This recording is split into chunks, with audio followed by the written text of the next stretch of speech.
tukwaniriza ko nnyo ebale okubanga ate otugoberera bale okubeera nga ate otulaba wonna osinzira okutulaba n'otuwuliriza mu kadde kano tuzze eno MP5 Media ate okutuusaako ensonga okutuusaako by'otamanyi okutuusaako emboozi zonna ezitambula mu ggwanga lyattu erya Uganda, Africa n'ebweru w'eggwanga erya Uganda. Tutambulira mu bintu bingi amawulire gonna agabali galiwo tugakutuusaako gonna naye nosobola okuba nga tomanya biki bitambula mu nsi eno nebikuuma okubanga omanyi bagamba nti munnange okuyiga tekukola ki tekugwayo so gamba nti ekyo ne bagamba nti kino ogamba mwatu ate abasajja ate awo okitegeera bazze so subscribing nga kyekikulu kasitola aba video bweti nyigamukaawo subscribe tekimenya mateeka nga nekkade kitegeeza nti ku video ezinabaziddako osobola okubeera nga zikuwa kagundi ako ka message ka notification baga nti nno endala ekoze ekyezze nosobola okubeera nga ogiraba so nyiga kade ako kiyalingira ku munno likinga commentinga buli kimu kitambulira eddala obulungi ennyo. Nze Professor Masanda naku olwaleero ndeese era omugezi omukukunavu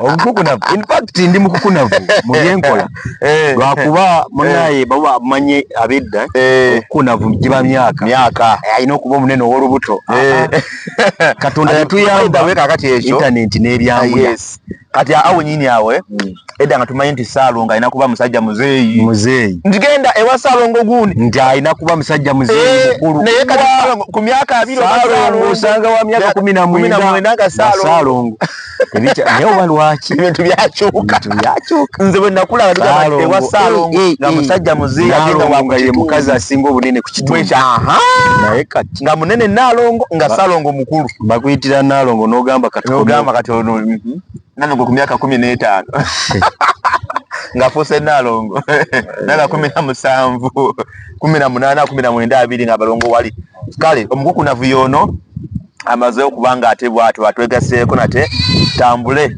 ebeerawo osobola okubeera ng'otegeera bingi nnyo betuleese bwino omungi gwe tuleese ate gubadde tomanyi mu bintu ebyenjawulo kababuuzeeko tutandike ate ebyaleero weewaawo abatulaba ambaniriza mu ebbanga ate mutuwa akadde ne like banaye mutwe ku likes likinga commentinga ate kyoyagala okumanya in fact buno obudde bwe tugenda mu bwe tulimu bwe kintu kyoyagala okumanya leka kutakula mutwe gwo leka kusumbwa jajjawo mu kyalo bambi ne gwo bibuuza zo kuba tabimanyi bibuuze ffe genda mu comment section gamba kino kyenjagala kumanyako tetugenda kubanga tukiteera ku mmeza tukutematemere buli kimu kituufu kiwaliitaza okubanga otegeera ku ggwanga nyaffe Uganda n'ebweru w'eggwanga erya Uganda mu department zonna ez'enjawulo oba sports oba culture oba traditional or whatever where you just ask attention or wesirikya so kati olunaku olwaleero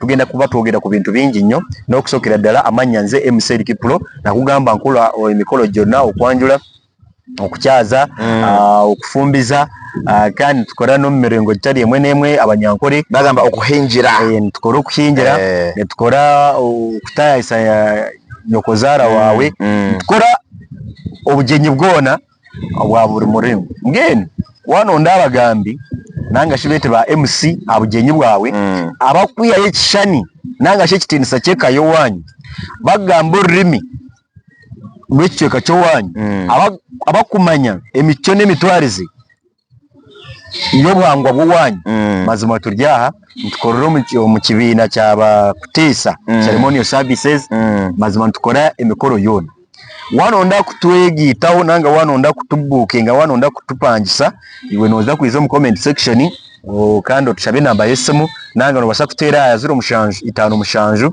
0757 39 15 tere namba y'essimu ejo 0757 39 15 bakuteesa ceremonial services gw'omuganda oyagala kukola kwanjula kukyala abulishumbiza ate ebyo tulikola gonna munno n'entuufu oli musoga oli muteso oli muluuli oli gisu byonna tubikola abakalamoja all parties abakalamoja do so mikwano gyange abandaba egyo gy'emirimu gyenkola n'emirala mingi mugenda kuntegeera nakugambye eno version ya Eric Pro ndalamu gwabadde amanyi Erikipulo ow'ebidansolo MC w'ebibaga MC wa bipate ebibala biki MC wa radio presenter kati ate ono mulala as I told you before nti omutosobola mutegeera n'omumalayo era tosobola kuntegeera n'omumalayo tuwenda kubanga ontegeerako katono. Okay, kale tutandike. Waliwo ko abali yega bannaye taata baffe nga Mukambwe sitaffe okimanyi nti neriyo kastajja bwati ewaka abaana nga badduka ewaka abaana bagamba tatazze badduka mu bisenge bamanyi nti musajja akoze eki musajja atuuse naye ekituufu kiri nti nno waalingawo omusajja Omukambwe ndowooza ye Mukambwe yekayeka mu nsi mu Africa wano ye Mukambwe twade ku story y'abali bavijje ne twogera ku gundi oyo musajja ko Idi Amin Dada ne tugamba nti tujja mu baleetera mu next episode kubanga twamogeddeko yagoba abayindi wano nabagamba mudderuddawa abasinga tebamanyi mwaka ki kyava kuki budde wammwe akanda ku nagerezo okudoneka ngamba nedda tukomewo obuulire abatulaba musajja Idi Amin Dada okwefuga Afrika kumpi katona agifuule nga gundi okiteka limu bweriti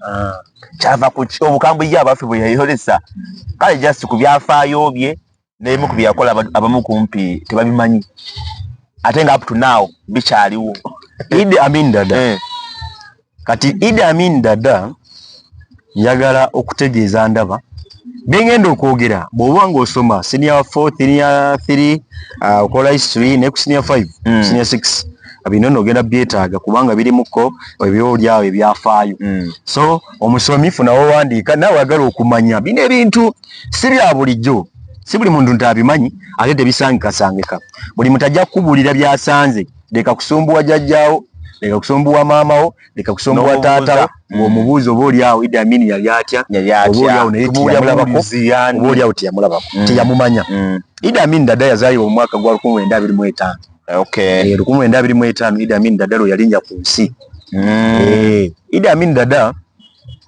bwe teyalinnya yagwa nawaawo waliwo essomo okulinnya n'okugwa byanjawulo in fact kankinnyonnyoleko okulinnya kw'abalongo bagamba nti balinnye ku nsi abalongo balinnye okugwa kwa mwana azaaliddwa yekka ate bagamba nti gundi nti atonnye ku nsi okutonya tekiriyo ekyo kikyoga oba kyakwegeeza kati okulinnya ku nsi kiba kitegeeza omwana oyo bamuzadde n'asoosaawo bigere oyo alinnye ku nsi era taba mwana omu abo baba balongo era naawe omuzadde andaba njagala kino okiyige omanyi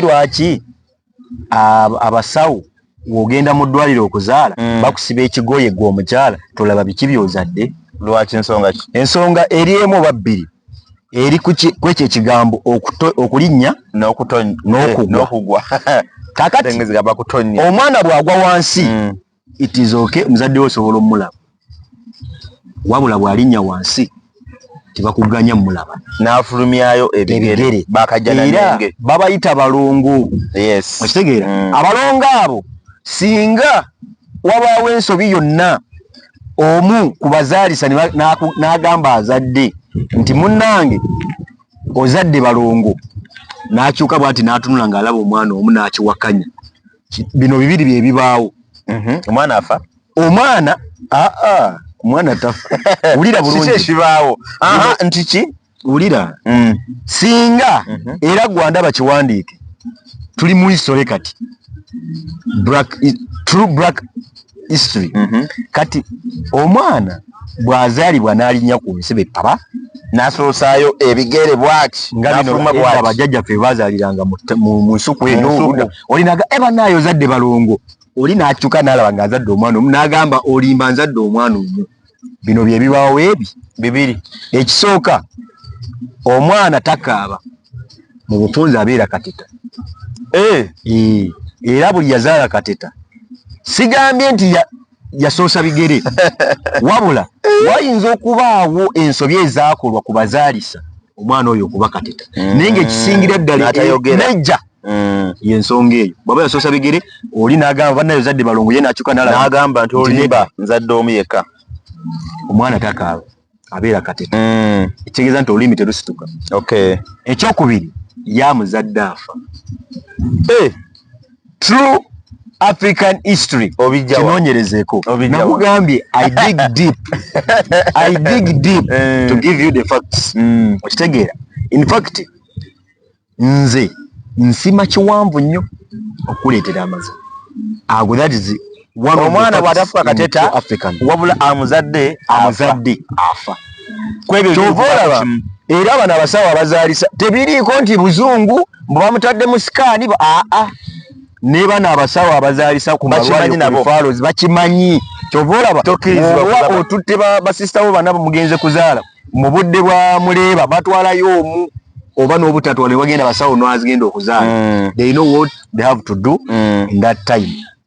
That's why tebaagalayo bantu bangi ekyo kyombadde sikimanyi. Ekirala lwaki bakubika ekigoye kino nti abaana abo mu mbeera kati tuli ku True African History era kye najambidde nga tutandika nti kuwandiika mu mbeera nti bw'oba olina omukyala wo ng'ali lubuto obudde bw'okutuuka okumenya abaana abakazi babakozesa bingi okumenya oba tokumanyi nze ndi muddugavu era naawe omukyala muddugavu okumenya kw'abakyala babanywesa eddagala abamu babakaka okwegatta ne abaami baabwe.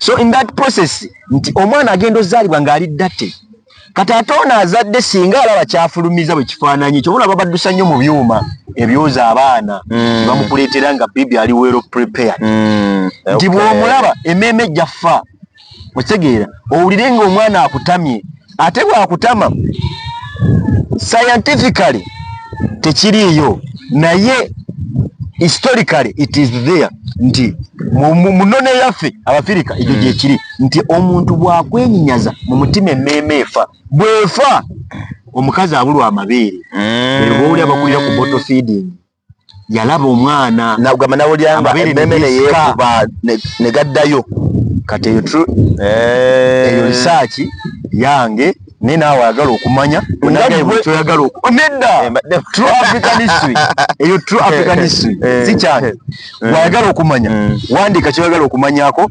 tukikunoonyerezeeko obe nga okitegeera. So ebyo byebimu kubibeera emuleeba oba mu kuzaala. Kati Idi Amin Dada yalinnya oba yagwa omwaka gwa 1925 yalinnya mu ggwanga lya nyaffe Uganda abasinga nno balowooza Amin yazaalibwa mu West Nile nedda sibu Idi Amin teyazaalibwa mu West Nile however taata we gye yali ava mu West Nile ekoboko eyo gye yali ava kitaawe Andreas gye yali ava taata wa Amin bali bamuyita Andreas bali bamuyita Andreas eddinya eddala if I'm not mistaken Andreas if I'm not mistaken Andreas what eddinya eddala linda naye nga bamuyitanga Andreas Nyabikyere Andreas Nyabikyere something like that liri mu West Nile eyo. So Andreas Nyabikyere bwe yakula n'avubuka n'atwala eddiini y'Obuyisiraamu kwe kumutuuma Idi Amin Dada. Idi Amin Dada bya taata we Andreas Nyabikyere. Kati Andreas Nyabikyere we yazaala omwana 1925 yamuzaalira mu Kampala. Ali e Kampala ndaba awolaba Kingdom Kampala Shopping Center we bazaalira ani Idi Amin Dada. By then yali eyitibwa Shimoni Nursery Junior Nursery Primary School kusomero emabega w'essomero eryo waliyo ebisulo by'amagye n'abasirikale we baali basula. Lwaki Amin yazaalibwawo? Kubanga taata wa Amin yali police constable ekitegeeza yali asula awo abasulawo kati awali Kingdom Kampala Shopping Center right now. Kati by then waliwo Shimon Junior and Nursery Primary School. Kakati before nga tirinabeerawo essomero waliwo ebisulo by'amagye agali gasulawo ojja kumbuuza amagye ki agagondi agaki UPDF eda sebo so awo tujja tutuukawo awo Amin ng'akuze alaga Nyabikyere ng'afuuse omuvubuka maze okuzaala omwana we asajja kodde n'ayingira eddiini y'Obuyisiraamu ne bamuwa erinnya lya Idi Amin Dada naye n'alibbulamu mutabani we kati nga ye Idi Amin Dada. Idi Amin Dada yafuga eggwanga lya Uganda okuva 1971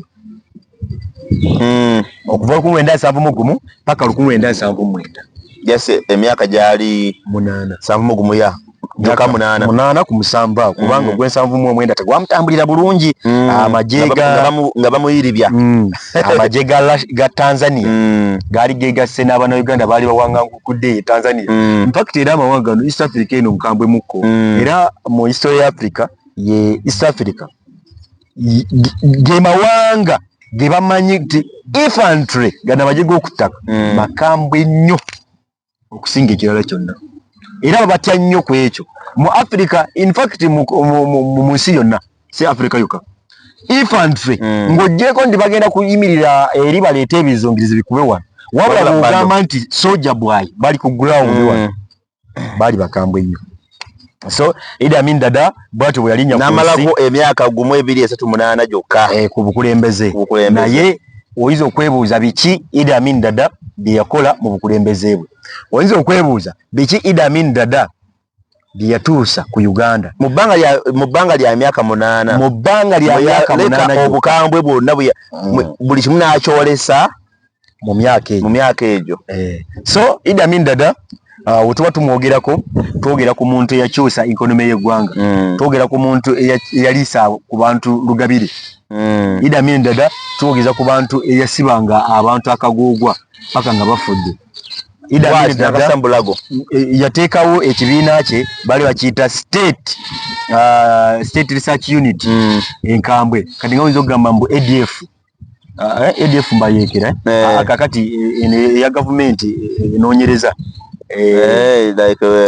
nga wonza okugamba nti wataddewo ekikwekweto kya UPDF kikwata abaki nga wogamba nti waliwo anti-corruption unit kati abali benguza abo kati ya Amin yakitanga state yava in fact Amin ng'amaze okuwamba yajjawo kye tuyita constitutional leadership eyo nga yeetya tewabangawo obukulembeze nti munnange ono MP nti munnange emyaka 5 tugenda kulonda era tewali ekyo kyali kisanja kimu emyaka 8 gyonna gyafuga tewabangawo kulonda tewabangawo leadership egamba nti kooti zigenda kutuula basalire president oba basalire omuntu omusango byonna byakolebwanga ekitongole kye bayita State Research Unit oba State Research Bureau. State Research Bureau ye yakolanga ebintu ebyo mu ngeri emu okugwagala okukola ki okutangaaza okugamba obumenyi bw'amateeka bwonna. Tewaliwo poliisi nti ekuta omubbi gundi yabanga State Research Bureau nekwata ate yeveeri bazimbala ku buli kitundu. Nkugambye State Research Bureau yali eyinanga oyinza okugamba nti balinga magye nkambi balakise Masaka wano tulina Mubende tulinayo egindi tulinayo babanga bamagye nga tibyetaagisa nti ate poliisi egenda kujja kunona era nga baba bakumanyi. But then in fact abannansi babanga batono si kati nti zabanga miliyoni 3.8 babanga batono ate nga abasomye be babogezigezi ate nga bakulu batu abasomye nga batono balubatu ate babamanyi. So Amin bwatyo bwe yataakawo ebintu ebimu naye nga tutadde obukambwe bwa Amin ebbali tunyaga tusoke tutunulire ku bintu obujojo bya abantu bannansi. Kakati Idi Amin Dada yatandika okusoma ku Bombo Junior School mu 1940 kumwendana tiyaluwayo nnyo kumwendana anamugumwawo ng'amaze okuyingira ye anti buli tamu yitanga lwajukira wali twazze nga tulaba nti mu kujja kwe ku nsi yajja 1925 kitegeeza nti yatandika ku myaka emeka 15 kata nti wulira ye teyasomako nti baby simanya middle taamu 1 yabanga mu P1 taamu 2 P2 taamu 3 P3 era yasoma 4 kuva ku 19 mpaka anamugumu n'avaayo ng'ali mu P3 nakomaawo tija kiuye anyumiza kwa kati abasoma lero kitufaaki from 1940 to 1941 yena amale P1 P2 P3 emisomo je nakikuba olukumu mutwe na tewa bakuyambako bazadde be teyadda waka yakola atya we yava mu ssomero yayingira amaje gaali ga Kenya but then waliwo amaje bagayitanga amajega agatwalanga eggwanga nyaffe Uganda gavanga mu mawanga magatte era bagayitanga African Freedom Guard ge gatwalanga Uganda, Tanzania, Kenya ne Congo kakati bajjanga ne batwala ebivubuka ebyebiwagowago kuva mu masomero babakwata kati mwe bamujja bemalinya nga batwala Nixon batwala kati mwe bamujja batuuka mu kirazi ntoli mu kirazi ntipisirire kakulekale jangu leka kono nabudde ng'omusajja alina omukono ne bamutwala era ayingira amajjaago yayingira mu majjaago kuva 1941 bazadde be baddamu omuwuliza mu 1962 nga mufumbi yali kyefu w'amagye kyefu w'amagye nga mufumbi mulungi nnyo nakuba akawunga nakubira ddala akawunga kakati eyo gye yaviire Kenya nadda e Uganda uyadde e Uganda mu 1962 bazadde be okumutegeera nti mutabani waffe teyafa bagamba ozaayanga n'otafiisa so kati munnange ebyo Amini bye yakoze eki bwe lugendo lutonotono olwazze atambula wetugenda ku ebyo byannaggwano bye yakola kuba kati tukyali ku Amini nga muto muvubuka tugenda mutuukako ng'akuze ng'afuuse pulezidenti tumutuukeko ng'avudde ku bwa pulezidenti embeera yamutambulira so Amini 1962 nga amaze okutegeerwa ali mu magye yabeerayo kwebbanga yabeerayo ndowooza mu 1900 tuvaawo 1900 ayina eddala lyeyasookako ng'avudde ku bw'emmere kati atandise okubeera active soldier Amini 1952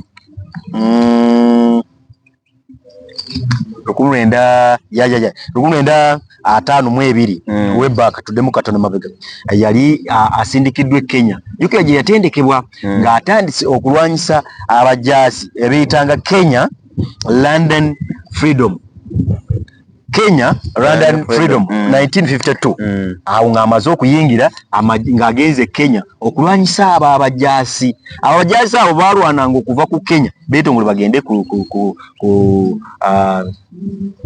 Somalia era abo abajaasi wasomako Mau kati Mau rebellion etandika 1952 baali bajaasi bakambwe nnyo era bakakkanyizibwa Amini kati ebimu ku bye mutamanyi ku Amini ye yakakkanya Mau rebellion Amini ye yazimba Uganda House zonna z'omanyi mu ggwanga Idi Amin ye yasitula economy y'eggwanga ebyenfuna ne bisituka okutuuka kati tewali Idi Amin yakola ebintu mu bbanga lya myaka 8 yazimba Uganda House zonna z'omanyi mu ggwanga yayimiriza obuyegero bwali bumeruseewo mu Kenya obwa Mau oba bayite ba Kenya London Freedom Fighters bayite ba Mau n'azimba emizikiti kati ogwa Mario guno ogwe Kampala foundation omusingi ogwatandikwa ye yagamba nti abakatoliki bagendenga e Namugongo okulamaga ye yatandikawo ekyaki e Namugongo Amini kakati wetuba twogera ku Amini you have to give him some credit. However, era nga bw'omanyi nti tewali kintu nga kirungi nekibulamu ekibi kumukeeka. So yoyo Idi Amin. So Idi Amin bingi byakola n'obuli kati bitukyeyagaliramu. Idi Amin ng'amaze okukakkanya abajaasi yakomawo e Uganda. Bwe yadde e Uganda, I'm sorry, we yadde e Uganda, Idi Amin ndowooza 1952 we yagendera Kenya yali private. Kati akoma mu 1952 awo ng'amaze okukakkanya abajaasi ababuyeekera bwe Kenya ne bamuwa ne ranka n'avaayo nga kopolo eddaala n'alinnya yavaayo nga kopolo. Kati kopolo Amin gwe twogerako mu 1952 nga kopolo na 1952 kopolo 1959 komyewo ne Uganda kati ali mu magye gaffe gali genda kugambyeko aga Africa Freedom it was Africa Freedom Defenders nga bava mu East Africa okitegedde ne beetoloola amawanga gaffe gonna yafuniramu eddaala lya private yafuniramu eddaala lya kopolo. Kakati mu 1959 n'abeera warrant officer. Warrant officer kati oba ovudde mu field obuzeekoko mu office warrant officer be bano abalina ejjinja erimu walweriti. Kati Amin awo bwe yatandikira okubeera bw'atyo. Kati 1961 tutambula speed olw'ensonga yakadde twagala okuba nga tukuwa facts ate tugende ku birungi Amin by'akola n'ebyo ebibi by'owulira ng'ebibi bye yalekawo oba oli byamuleta okuba nga ate ava mu ki Amin yalina munywanyi we bamuyita Ali Moses yali akwata ensawo ye si yegundi wakakati ziti MP wa ziti wali yeye uno wakati nawe oli mutuuze we Buyikwe kati in fact simanyo wakyaliyo naye nga yali abeera Buyikwe eyo oba muzeyi mukadde si wakati sebo kakati olaba Amin yafa ku myaka 7 it was 78 something like that ate nga afa 2 kati what do you expect so kakati Idi Amin dada mu 1961 n'afuuka lieutenant na mu 1963 n'afuuka major kati awo akuliridde ddala mu 1965 yaliko mu scenario ne president by then yaliko Milton Obote mu scenario y'okukola ki y'okukusa golodi. Kati awo nno 65 byatabuka mu kawo 65 65 by then waliwo governance eya Milton Obote eya constitutional governance oba leadership eya nga high court zikola eya judiciary ekola nga balina abakiise kati ne bagala okuteeka president mu mbuga z'amateeka ne kanowe ne meja we ne meja we Amin. Kati president Milton Obote yali akulembera judiciaries by then yali Robert Muwenda Mutebi asooka kakati nga yalinga prosecutor government prosecutors yali prosecution wa government nga ye muwaabi wa government ayagala okuteeka Milton Obote mu mbuga awo Milton Obote we yajjirawo governance yaki ya constitution era n'Amin we yawambira yali yavaawo already nga tekyaliwo eyo governance eyatuwabire gundi chairman amunoonyereza efuga police byali bya president so kati awo yawonera emisango egyo esooka kuwangangukamuko n'agende Tanzania nga munywanyi nnyo gwa Tanzania era yabeerayo kakabanga nga bamuvunaanamira ebisango gya golodi. Kakati Gulwenda Nkagamwena awo gugenda okuseka. Gulwenda Nkagamwena yali mumyuka wa Duumira amagye awo ajja mu ntebe ensajja akulirira 1970 afuukira ddala omuduumizi w'amagye ag'eggwanga. Kati bwe yali nfuuka omuduumizi w'amagye 1970 ng'ajjudde obulungi okuddako ko emabega nga tunatuuka mu 7 yali lukumi na kagamu etaano tuvudde ku kagamu ena muduumizi ajja awamba omuduumizi w'amagye yagaana omuwa ekitiibwa mu magye n'agamba yali arrogant yali yagaana nga oyinza okugamba nti ono tasomye bulungi tayise okitegeera omwana ali mu kusoma n'agaana n'amuwamba n'amutta neyeewa ekitiibwa kya Kano. Ebyo byonna bikolebwa Juwera 1970 Milton Obote ye president wabula ng'alina ekibiina ky'amawanga amagatte batandise okuzunga zino entuula kati eziriwo taliiwo ayiweereza obubaka ng'ayita mu vice president agamba bwadde agenda kukwata Amini 1970 olwo kakati tuyingira 1970 olutalo lutandika munda nga olutalo luva ku ki bagamba Milton Obote abantu b'eggwanga lye yali abatiitiibya nnyo nga just abatambuliza wano abaleze olutalo lutandika awo nga lw'amaanyi nzija nsumulula osuna nzije kati 1970 mugumu lutandise Obote Amini yasse omuduumizi w'amagye kati ate Kano ate biki president taliiwo tebamanyiwa wakuwaaba awo olutalo lutandika okukola ki okuninyiitira mpolampola kati tuyingira 72 nga ono jukira Milton Obote yali mukubi wa bikonde nga heavyweight champion kati yali heavyweight champion ow'obudde obwo heavyweight champion nga mukwano gwe ono Ali yayitibwanga Ali Moses Kasono Ali Moses oyo nga jamugamba naye lwaki tufugibwa omuntu atamanyi nga buli nga bw'omanyi ng'onyumyamu ne kyaliwo era kigambibwa nti Milton Obote yali mu conference emu mu Ghana mawanga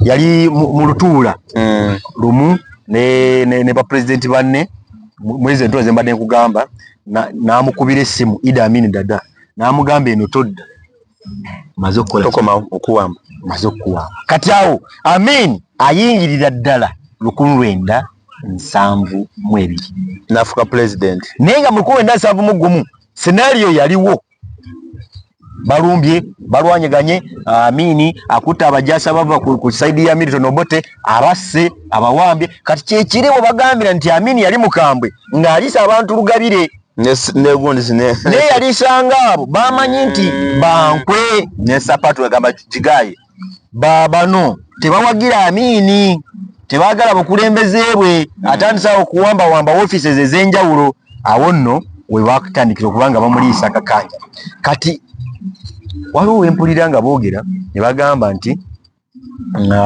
Museveni alina amanya mangi yageewadde agubiwero wuliriza bulungi Idi Amin Dada ebyo byamuweebwa taata we yali His Excellence life president yali life president kitegeeza president obulamu bwe bwonna president walubeerera paka lwalifa His Excellence life president of Uganda Field Marshal Alhaji Dr. Idi Amin Dada VC DSO MC and conqueror of British Empire kyava kuki conqueror of British Empire Amin oyo yali mama wa Idi Amin nga tuzeeko Kemavega yali mukyala bano abengulu nga mugundi yali mu Lugwala yali mu Lugwala ng'omulimu gwe yali asiba nviiri omulala ogwe yali alina side business yali atunda ddagala lya kinnansi ekitegeeza yali musawo Muganda kati noono in fact ekyasinga okuleetera ddala Amin ogoba abayindi yali mbu yafuna dream yali yagiyita atya yagiyita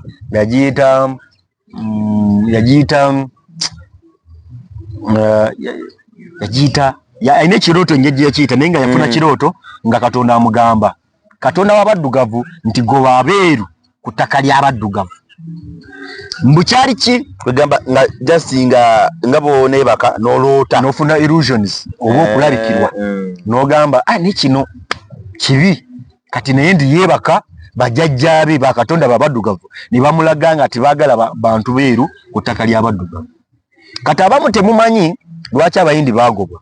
Abayindi ensonga ze baawa nga babagoba yali emu, let African to be on their land. This land is for real black African. Ye statement yakolebwa Amin.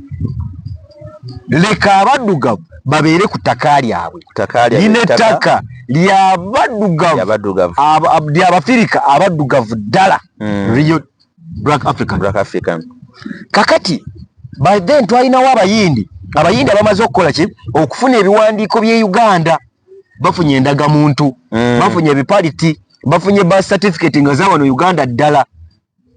Awo no wengenda okuddiza ku firimu gye bayita Mississippi Masala. Twayogeddeko waliwo Idi Amin. Waliwo firimu ya Idi Amin. Osobola okuddayo n'ogirabako. Ebintu ebimu ogenda biraba naye temuliimu crucials ng'emyaka obudde ebyo tebiriimu baabijjamu olw'ensonga Idi Amin he was so terrible. Era tewali kitabo kiwandika ku Idi Amin nti yazaalibwa mukyala bwati lunaku bwe ruti kifo bwe kiti. Wabula omwaka gwo bagujjukira bagumanyi. Wabula by then tewaliwo history books nti omwana azaliddwa ku ddwaliro bamuwandiika. Era mu byonna bye yakola teyayagalanga mwogerako kubanga yamanyanga amawulire nti gatambula ne gatuuka eyo ku bazungu. Abazungu ne bajja ne bawamba ebyobugagga byabwe ebyabanga wano. Amafuta agwa wano mu mwagenze galaba kati ne Amini yali agalaba dda. Nagalekawo nga tagateeka na mawulire ng'era bw'okuba eggulire nti Uganda erina amafuta bakusiba. In fact ekyasinga ogobya abayindi waliwo omusajja omuyindi bamuyitanga Tadash Amiru mu historia ya Asia ye yasooka okugenda ku UBC wano Uganda. Yali mu judiciaries ng'akolera Milton Obote mu gavumenti ya Milton Obote. Ye muntu eyavaayo n'agamba nti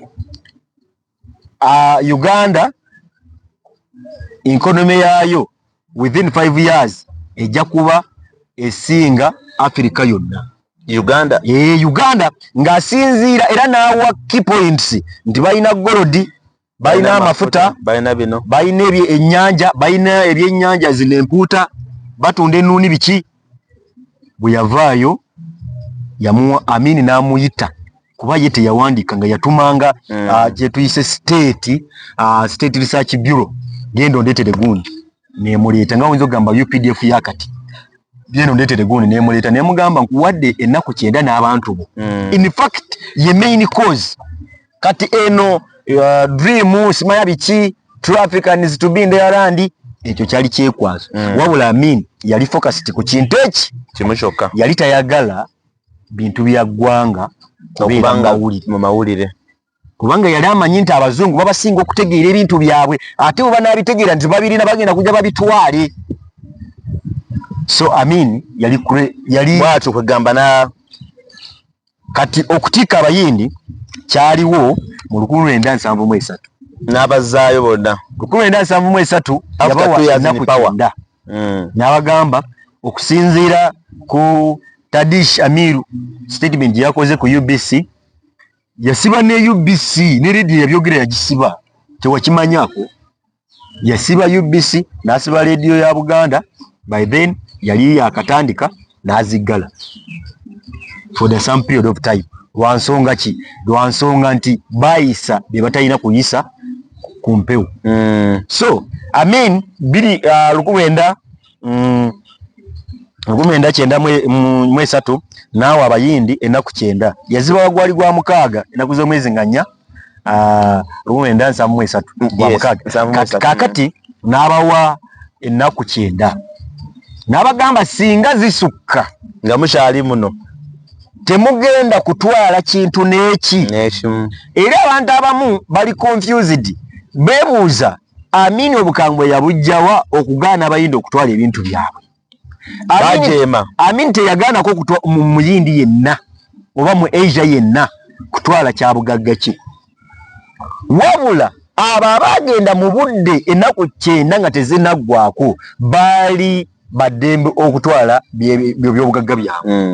Wabula bwe wajeema ne ziwera ennaku 9 ne bateekawo baasi mu bakapase mu bus park enkadde nti eno ya etwala abantu Entebbe ku kisaawe airport watwalanga ebintu ebiri mu kilo 5 kati abantu bali confused nnyo n'ekali aka kilo 5 ku bayindi tebamanyi kyavaawa omuyindi omukkiriza ogenda ne kilo 5 kyava ku kujeemera kiragiro kya Amini just nti yabagoba mu mirembe ne bagaana n'abagamba bannange mbawadde ennaku 9 mu parking ebintu byammwe tetukyabagala ku ttaka lyaffe okitegeera mwe mu parking mugende ne bajeema wabula wezaayita nayisa ekiragiro kyewaba muyindi atwala bintu bisukka kilo 5 zokka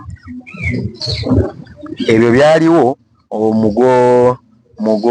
mugwali gwa mwenda 1973 mugwomwenda 1973 Amini waayise ekiragiro n'agamba kakati buli muyindi akyali ku ttaka ly'omuddugavu baasi weeri mu bus park oli wa ddembe okujja n'ebintu ebizitowa kilo 5 tosussaawo toyongezaamu ate tofisa kuba ne mu nsawo tolina kubaamu na kintu wadde n'ekimu oba ssente ereka kati awo amaziga amangi abayindi we gajjira we bakaabira we bagambira Afrika balina ensolo simanya ate ono omutuju yazze simanya ate mikiye yajjidde naye awo Amini waabeerera omubi naye nga wali mu kusooka nga bawadde ennaku 9 they were free to pack all things they want to pack but after 90 days they were entitled to pack only things with 5 kilograms zokka kataawo awo Amini waalagira obukambwe era abamu baasigalayo era namutikwa w'abayindi abaafiire ejjinja tugendere ddala Malaba tugende Busia tugende saidi zeno ebulimbaali eno mu Bugisu abasoga abagende bangi baafiirayo abayindi baafa nga bayitirivu ne wano Kampala yingira awo mukono awo bayindi bangi baafa nnyo olw'embeera nti baali balowooza byakusaaga of which Idi Amin yali tasaana bwe yagambanga A yabanga A B yabanga B buli kimu so mukwano gwange gwatulaba bye bimu ku bimu Amini byajja akola naye ku birungi nkugambye nti Idi Amin ye muntu eyazimba Uganda House zonna z'omanyi mu ggwanga Ebungereza gye ziri ebuyindi gyeri Tanzania tulina Uganda House mu America tulina Uganda House ezo zonna zazimbwa Idi Amin. Idi Amin era ye muntu eyazimba amasomero agakyasinze okuba ag'amaanyi wano mu ggwanga ye muntu eyazimba amalwaliro agasinga amaanyi wano mu ggwanga eddwaliro nga Mulago teyali baddeyo singa si Amin. Amin ye yazimba Mulago singa si Amin oba oliawo tetwalirabyeko guno omuzikiti gwegini gwa Old Kampala. Amin yazimba Old Kampala yazimba Uganda House yazimba Mulago ye yazimba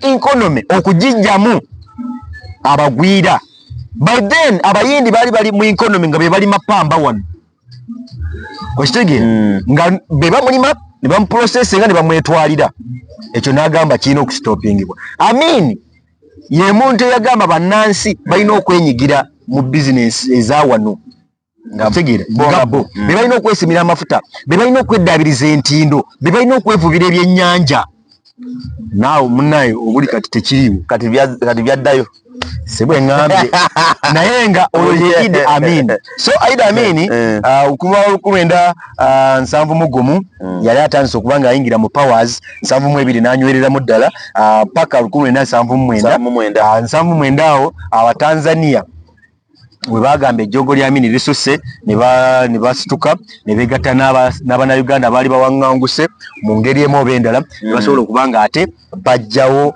nakyemalira gumuyita kati nakyemalira Idi Amin Dada. Idi Amin Dada nga avudde mu bukulembeze of course yatasobola kubeerawo abaali bamuyiga kumutta yaddukira wa mukwano gwe kati omugenzi Libya owa yali Kano Muammar el Gaddafi.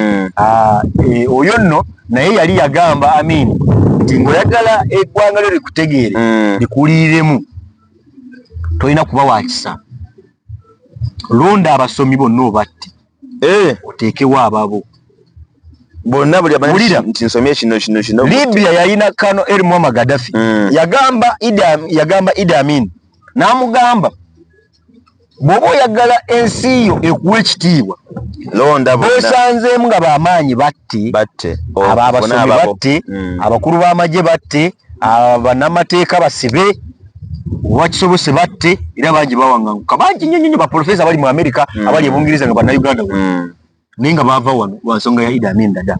Noonya emirimu gijjemu abakazi, omukazi tasobola kubanga akulembera kitongole by then kyali tekisoboka nga ye leader. Era waliwo omukyala yali anyuma emboozi ya Idi Amin nti yali manager wa banka by then Amin we yawambire yomu kwega amulojanga bugoro yagamba osobola okuleeta banka wa Bank of Uganda omukyala no so omukyala oyo amulojanga bugoro by then 1979 Tanzania neyegatta n'abannayuganda bali wanganguse mawanga ag'enjawulo ne bagoba Amin mukulembeze yaddukira Libya tiyalwayo nnyo yabeerayoko 1981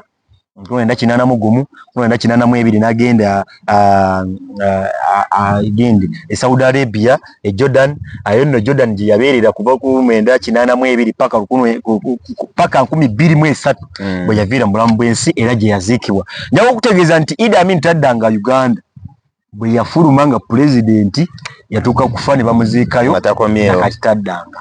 So yoyo Idi Amin sajja yali omukambwe omusajja yali ensolo ate ayina yafuga ebbanga nga sidde ne yabula nga tono. In fact yafuga emyaka giringa 7 n'alekawo omukululo ogw'amaanyi ddala nga gukyaliwo nekakati. Awo nno wenkugambira nti gwe wenna atulaba essaawa eno bw'olina ky'oyagala okumanya oyagala okwebuuza wandika buwandiisi oyagala kumanya gwe kiteeke mu comment section awo buli kimu fa tuleete bulemulirewo otegeere kyewaliitaza okuba ng'omanyi. Yoyo Idi Amin Dada yafa alina emyaka 78 yali akuliridde.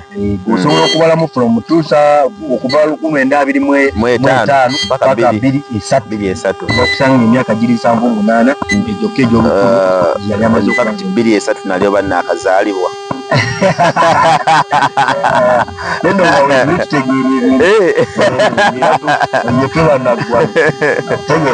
so madam Zekipulo asobola okubanga ate otugoberera subscribinga ebintu tukyaleeta buli kimu kitambule bulungi okumanyako byonna sikwabo music film entertainment yennanga bwali n'ebino bituleese ebyedda osobola okubuuza ate kati waliwo kiri kyogezeeko kyogambye ku kyagundi ekyo kyo baithawe ako akantu ndagenda gye mbuuze enda kubuuza ku jjajja wange kati kunyangura nagira ihanurwa alarira ebiri tuli kuhanurwa mukulu maki abategeeza nti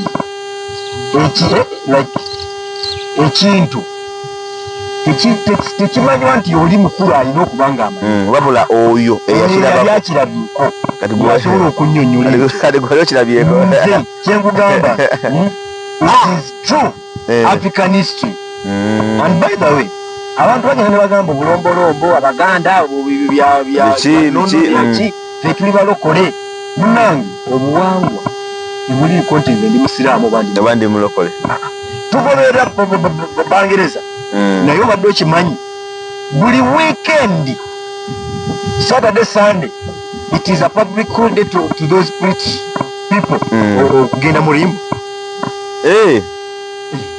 kiwanyirizeeko bino byokugamba gwandaba nze sisanga buli weekend every weekend Saturday and Sunday it is public holiday to visit rainbows nga bagendayoko mu mirambo egyo ne batwala ebimuli ne batuukayo ne basiimuula amalaalo era osanga amalaalo g'abazungu gonna gatimagana gati kakati gwe agamba nti ebitolambula bijja byajjajjaawo toyagala kumanya byedda ebyo bya sitaani oyinza kumanyayo otya gy'olaga nga tomanyi gy'ova. In fact tugenda kudda tunyonyole ku ddiini zitya. Nze njagala eddiini yajja etya n'obuwangwa abantu tebabyawula. Eddiini n'obuwangwa. Some pastors bawa by'abantu. Nze bwe bwana baleetayo omukazi asesemu omwana nja kukkiriza nti bannaye ensi yakyuse. Naye tuba tukyali ku nnono yafa nga omukazi azaala buzaazi nga tamusasima busesemu. Tujja kuba tukyali ku bwajjajja. Ositegeera? In fact kano kabe kalongo. Tukkiriziganya nti Katonda ali mu kifaananyi kyaffe. Njagala gwandaba tukanye Katonda ali mu kifaananyi ky'omuntu. Sikyo? Katonda wali mu kifaananyi ekyo. Katonda yakutonda mu kifaananyi ekyo. Ekikyo. Katonda tuli mu kifaananyi kye. Ffenna naawe. Kakati lwaki tuba tulaba movie z'abazungu bakuleetera Katonda w'ennyinda empanvu nga takufaanana. Katonda w'enviiri ezigweno. Ate teri Katonda muddugavu. Kati noti nge ndifa sikiza Katonda ali omu. Ali omu Katonda. Kati ate waba Katonda ali omu ng'era Katonda yantonda mu kifaananyi kye. Lwaki gwe gwondaga gw'oyagala nzikirizeemu muzungu? Lwaki nze teyantonda nga ndi muzungu? Ekitegeeza nze I have my black God. Ate nti ekyo bakiteekawo bali nti baatusinga amagezi. I have my black God. Kati wowoga Katonda y'omu gwandaba njagala tubyogereko mpolampola. Bino ebintu bigenda banyiza naye nga bituufu. Lwaki omulokole? Kati omulokole omukuta awaluma nno kankubuulire. Lwaki omulokole? Era awo twandivuddewo bukyali. Tetulina wetuviirawo awo njagala abantu babitegeere. Lwaki omulokole bw'ayita ku muzikiti Katonda y'omu twatuula n'asaaga? Gw'olowooza abasiraamu bo basaba sitaani? Lwaki omusiraamu bw'ayita ku balokole nga bali mu kutendeza bazina tayingira mu kyaki n'atendereza kuba Katonda y'omu? Gw'olowooza abalokole basaba sitaani? Nabo Katonda. Lwaki oba omulokole tayita ku kigo n'ayingira nga bali mu misa n'awuba mikono naye n'asinza? Lwaki faaza bw'aba ayita ku kyaki enkuba niweeba etonya teyeggamawo takyamawo? Kati we have almost like a thousand gods. Ositegeera? Naye entegeerayo n'ekyo ky'okkiririzaamu tekikujja ku nnono. Ennono ebeerewo esigala nnono nti omusajja bw'aba ayagala kuzaala yeegatta na mukazi teyeegatta na nte, tagenda mu sayansi laboratory n'afulumya omuntu. Eyo gye bayita ennono. Oyo gwe bayita Katonda gw'okkiririzaamu nange nzikiririzaamu. Bw'abanga Katonda gwe nzikiririzaamu y'oyo era nga yantonda mu kifaananyi kye, nzikiriza y'oyo gwe ngenda ogenda owa jjajja wange gwe mmanyi. Waliwo omuntu gw'osanga agamba nti Katonda wa Isaaka ne Yakobo ansaba bajjajja bange Isaaka ne Yakobo Sedraka Misaaki. Nze tebanzaalanga ate tebazaalanga na taata. Bwe manya bakusaba bajjajja bange bw'okamira n'osaba Katonda wa bajjajja bange ngenda wakka mukyalo. Kubanga awo njagamba jjajja wange yazaala gundi ngamba manyi ng'era ntudde nabaawo. Naye gwe bw'oŋŋamba nti jjajjaawo eyazaala Isaaka Yakobo Abulahamu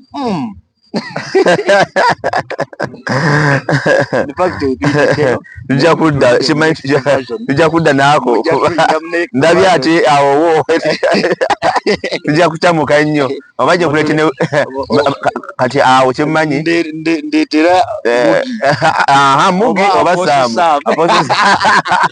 bajje tubulabe kakati tugende. In fact eddiini siina ddiini gyenkuba, get me clear. Siina nzikiriza gye nnyingiddemu wabula mujawuli ku buwangwa ennono yaffe abaddugavu. Oba oŋŋamba eddiini yajja 1900 with foreigners, with these people who the missionaries it was 1882 84 something like that. Kakati before those people came twali tetulinawo bajjajja baffe boba tebalina Katonda baaliwo ate nga babeeranga mu bulamu bulungi. African tradition sikyo society, African tradition society omwana yazaalibwanga ng'era kati bwazaalibwa okitegedde yakulanga nga kati era bwakula omukazi yegattanga n'omusajja nga kati webeegatta mwe lwaki mugamba byo byaddanyi ng'ate era mukyali kunonoza wemunaleetayo tujja kudda awo we will follow that but for now we are still in our tradition. We are African, a true black African. That is what I am. Kale tubatadde